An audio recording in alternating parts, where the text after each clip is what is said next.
You know those fancy glass bottles of soda, sparkling water, or craft beer you've been choosing to avoid plastic? Well, they might be doing the opposite of what you intended.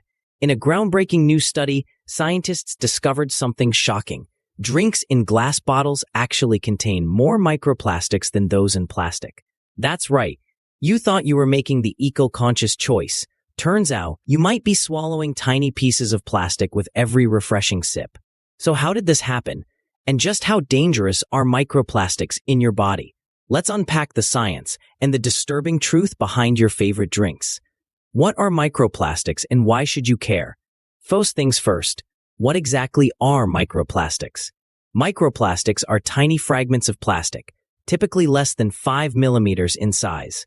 Some are microscopic, invisible to the human eye. They come from breakdown of larger plastics like bottles, bags, tires, synthetic clothing fibers from laundry runoff, industrial processes, and even food packaging. These particles are now found literally everywhere, in the air we breathe, in the oceans, fish and sea salt, in vegetables grown with plastic-contaminated soil, and yes, inside human bodies. A recent study even found microplastics in placentas, lung tissue, and human bloodstreams. Now, here's where it gets unsettling.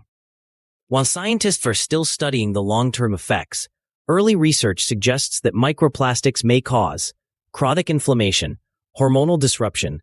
They often carry endocrine-disrupting chemicals like BPA, cell damage, compromised immune function, and even a possible link to cancer. These tiny particles aren't just gross. They could be a slow-burning health crisis in the making. Glass bottles, the hidden microplastic trap. Let's get to the bombshell. A French study published in the Journal of Food Composition and Analysis sent shockwaves through the food and beverage world. Conducted by ANSES, France's food safety agency, scientists tested various beverages sold in different containers: glass bottles, plastic bottles, and aluminum cans. They tested soft drinks, lemonade, iced tea, beer, wine, still and sparkling water. And here's the part that stunned even the researchers. Glass bottles had up to 100 microplastic particles per liter, 5 to 50 times more than plastic bottles or cans. Yes, you heard that right. The glass bottle, that symbol of eco-purity, was the worst offender in terms of microplastic contamination. Where are these plastics coming from?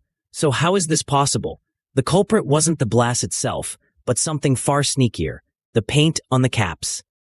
The researchers found that the plastic particles found in the drinks were identical in shape, color, and chemical makeup to the plastic-based paint used on the outside of the caps. Due to friction between bottle caps during transport and storage, microscopic pieces of the painted coating were being scratched off and falling into the drinks. And because they were invisible to the naked eye, nobody realized it. One PhD student involved in the study said they expected plastic bottles to be the worst and were shocked by the opposite result. Why is wine less affected? Interestingly, wine bottles showed very low levels of microplastics, even when sealed with plastic caps. Why? The researchers aren't entirely sure yet. It could be the type of cap used. Many wines use natural corks or foil seals, the bottle neck design that prevents contact with the liquid, or even the chemical composition of wine acting as a barrier. But one thing is clear: wine fared better than beer or soda in this study. Can we prevent this? Yes, and it might be easier than you think. ANSES tested a simple cleaning method: blow the caps with air, rinse with water and alcohol. This reduced microplastic contamination by 60%. They also recommended rethinking how glass bottles are sealed and stored, and how manufacturers label and paint their products. So manufacturers can fix this, but will they? Why this matters more than ever.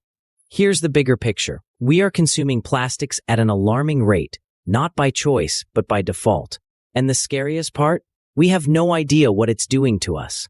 Microplastics are suspected to disrupt hormones, especially estrogen and testosterone.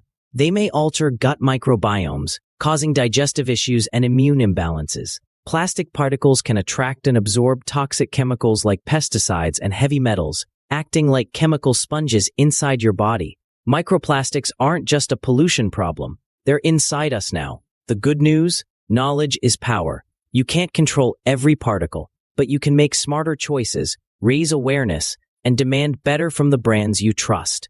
Because the bottle you drink from matters, but so does what's inside it.